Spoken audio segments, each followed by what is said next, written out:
Hello guys, I'm back for another video, and today I actually have a new thing going on. So if anyone knows what Quora is, I actually have an account on it for some reason, and they keep sending me emails. Every once in a while, I'll click on the email and actually be interested in the question and the little bit of the answer that pops up in the email. So the other day, I was on my email, getting rid of all the emails that show up every once in a while, and the question was, should I allow my 13-year-old to lock their bedroom? So I was a little bit intrigued by this question. I've never actually had a lock on my bedroom, so I was kind of wondering why someone might ask this question. And I clicked on it to check the email, and the first bit of the answer looked really interesting. And it's also very long, so it's good for me not having to do much work on a script. Good days, good days. So I'm going to read out the answer to this question for you guys. I could turn this into a series if you want. There are a lot of really long answers on Quora that I keep reading because I think they're fun. And then after, I'll give you some of my thoughts on it, explain some of the things that I discussed with my dad about this. Before we read this, I would like to say that abuse is wrong, because that happens a little bit in this answer. It's like a life story answer or something. But anyways, so the question is, should I allow my 13-year-old to lock their bedroom? And here is the answer. So it says, there are only two reasons I can think of that your teenage child would want to lock their bedroom door. One, they're doing something they know you wouldn't like. Two, you've been intruding on their privacy. Now, I can imagine you're probably thinking, clearly, they're doing something they know they shouldn't. But really think about it for a minute. Do you actually give your child a reasonable amount of privacy? And by that, I of course mean an amount of privacy they think is reasonable. An amount of privacy you yourself would feel entitled to. If you just felt a twinge of defensiveness, then the answer is no, and you should probably back off. I'm about to give you what essentially amounts to my life story. It's intended to illustrate why you should give your kids some space. I won't blame you if you don't read it, because it's very long, but if you're struggling with the issue of your teenage kid wanting to lock you out of their room, it would probably do you some good to consider what I went through. My parents divorced when I was just about to enter middle school. My mom got custody of me and my younger brother, and my dad had visitation rights.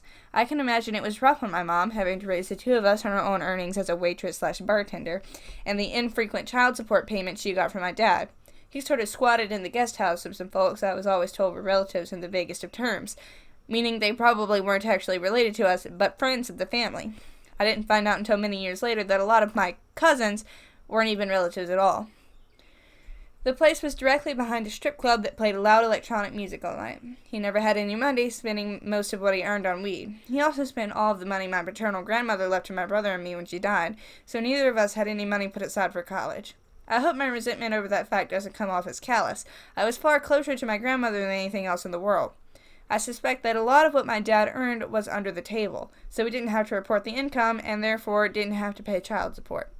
Most of the time we spent at his house was in our rooms, doing our own thing while he vegged out on the sofa and watched Star Trek. For the record, I love Star Trek. I just didn't feel like hanging out with my stoner dad. That usually just ended up with him shushing me because he was trying to watch TV and asking me to fetch him things from the kitchen because he was too lazy to get up and do it himself. Anyway, at my mom's house, I was generally left to my own devices as well, at first. Eventually, she found a new boyfriend and moved in with him. It was a pretty sweet deal for me because my bedroom was the entire second floor of his house. Unfortunately for me, this was also about the time my mom started covertly going through my things. She always did the laundry for all three of us, but previously I'd fold my old clothes and put them away myself. Now she had started doing it, wandering up into my room whenever she felt like to put away my clothes or change my sheets and poke around. I never really felt at ease in my own space, because at any moment I might hear her footsteps on the stairs, and that meant she would be all up in my business for the next 15 minutes to half an hour. Once on a trip to the beach, I bought one of those novelty t-shirts that said something along the lines of, "Marijuana. Hey, at least it's not crack." She took one look at it and decided I was on drugs. She didn't have any real reason to think this, and in fact I had never so much as considered smoking weed. As far as I knew, I didn't even know what it looked or smelled like, but that's only because I was naive enough not to know why my dad always had the munchies and a frisbee full of seeds tucked under the couch. I just thought it was a funny shirt. She started to be more blatant about her suspicions. She would enter my room sometimes without even using laundry as a pretext and just start searching through my dresser drawers. A couple times, I asked her why she kept doing that even though she never found anything. Her response was, "I know you're smoking dope and I'm going to catch you doing it." I decided this had to stop. I got a Ziploc baggie and put some powdered sugar into it, tucked it under the corner of my mattress, and then waited. One day, while a friend and I were playing a game on my ancient computer, she came up and started tossing the plates as usual. I didn't even look up. When she turned over my mattress, she exclaimed, "What the fuck is this?" "It's sugar," I said, still not even looking at her. "Yeah, right. Taste it." She did. "It's sugar." "Why do you have a bag of sugar under your mattress?" "Because I thought you deserved to finally find something. Are you happy now?" She seemed to get the message and stopped invading my privacy quite as much as she had been. At that point, I wasn't even sorry it had taken such drastic measures to snap her out of it. I was pissed. Fast forward several years. I'm in high school and my dad has largely cleaned up his act and gotten remarried. He convinced his new wife to sell her childhood home, which he owned free and clear, and buy a new place with both of their names on the deed. And now it was his turn to suspect me of substance abuse. Again, completely unfounded. I wasn't allowed to spend any time in my room when I was at his house until it was time to go to sleep. I had to stay downstairs with the rest of the family while doing my homework, which they would observe to make sure I completed all of my assignments, and my backpack would be inspected while I was doing so. I was never allowed to bring my backpack into my bedroom. They never found anything incriminating in there because nothing incriminating had ever been in there. Add to this the fact that I had severe allergies to pet dander and he had gotten 3 dogs. The dogs never went upstairs where my bedroom was, but I still had to stay downstairs until bedtime. I began to suffer from allergy-related asthma in addition to the chronic bronchitis I had all throughout my childhood. His response to this was to get me an albuterol inhaler. I eventually became fed up with this, and one day I walked into his house and immediately headed up the stairs with my backpack. He followed me into my room, closed the door, yanked my backpack off me, and pinned me to the wall with his hand around my throat. He snarled that I would obey his rules while I was in his house, that he had brought me into this world and he could take me right back out of it. A bit of a catchphrase for him when he was angry, but it never really registered as the death threat that it was until that moment. I just looked at him impassively.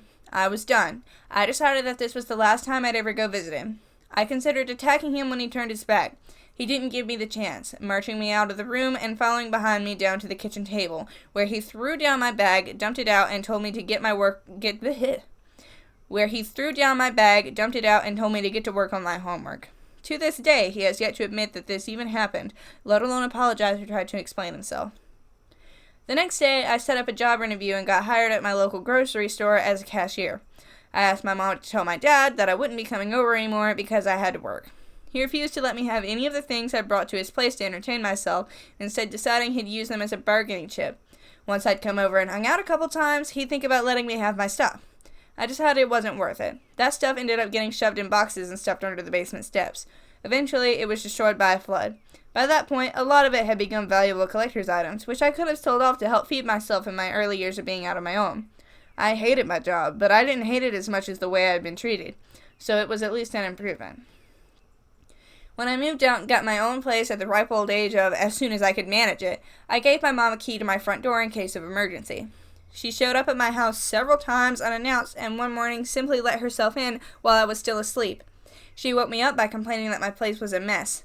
I kicked my own mother out of my house that day. She was affronted, but she never did that again. That's what it took to finally get it through her head once and for all that I was entitled to some privacy. I still don't talk to my dad.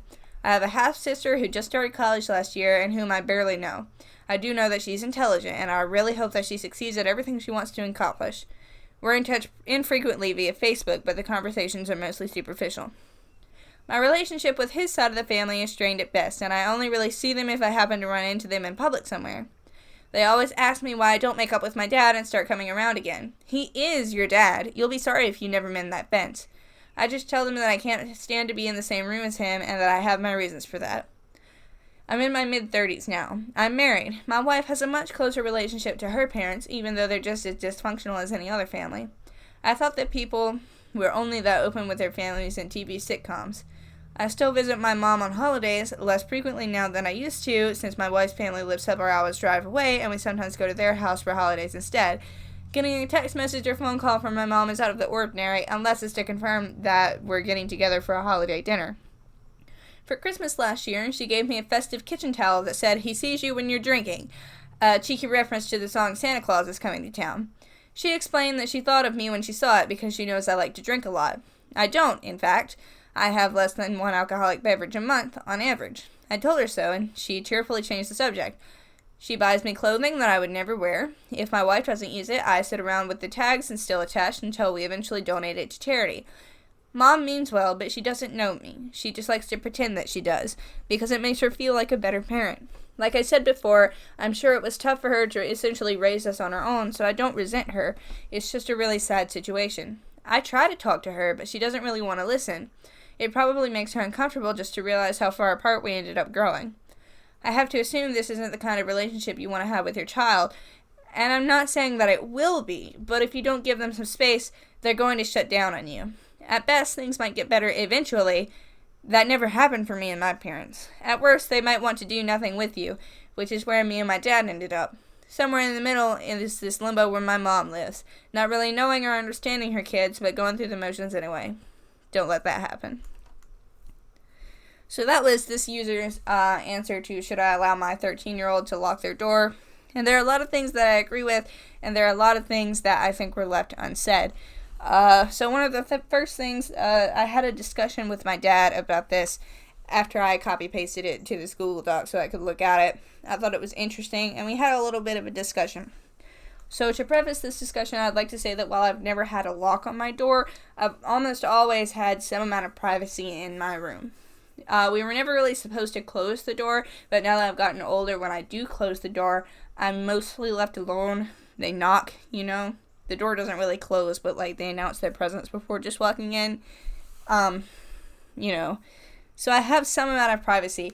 I have journals, and they know not to look at my journals, and they never have, as far as I know.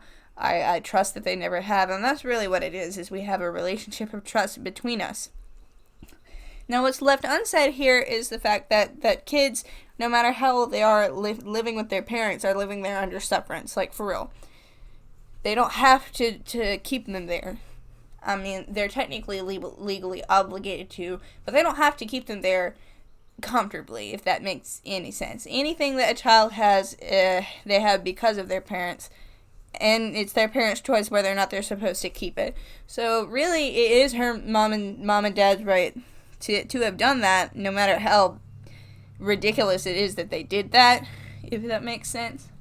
Another point that my dad brought up is that if he has actual reason to not trust us, me and my brother, that we wouldn't have the privacy that we do have, which makes sense, except in this situation, apparently this mom and dad, whether they were divorced or not, didn't have any reason at all to suspect this kid's substance abuse and whatnot, and that's just sort of ridiculous.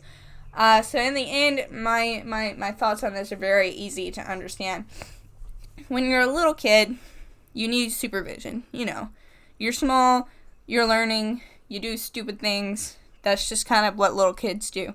But as you get older, you get more experience, you start becoming an adult. And it's really difficult to be a functioning adult if you're never allowed to be a functioning adult, if that makes any sense. As you get older, you require your own space to grow and learn and do things so that you can actually do those same things when you don't have your parents as a backup anymore. And if you're not given that privacy to learn, you won't understand having it. It's sort of like that. And then, of course, there's the point at the end where you'll end up just resenting your parents because they were so awful to you when you were younger. It's just, kids are a mess. I mean, every kid is different. You can't just say that this is the cardinal rule. But I certainly can agree with the fact that as a child gets older and starts earning the privacy, this is important. As a child gets older and their parents trust them, they do need to be treated more as an adult and have more privacy to do the things that they do. I mean, there are a lot of things that teenagers do that little kids will never do, trust me. And they need privacy for that because some of those things are very important.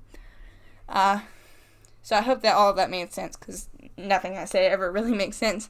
And I hope that you did enjoy the video, and I guess I'll just see y'all next time. I do commissions, so I have a link to my DeviantArt for those down in the description below. I will accept any commissions at this point. Please like and subscribe. I would like to hear your comments. I want to know what you all want to do in the videos. I don't have any ideas. I need some ideas, man. But thank you all for watching, and I will see you next time. Bye.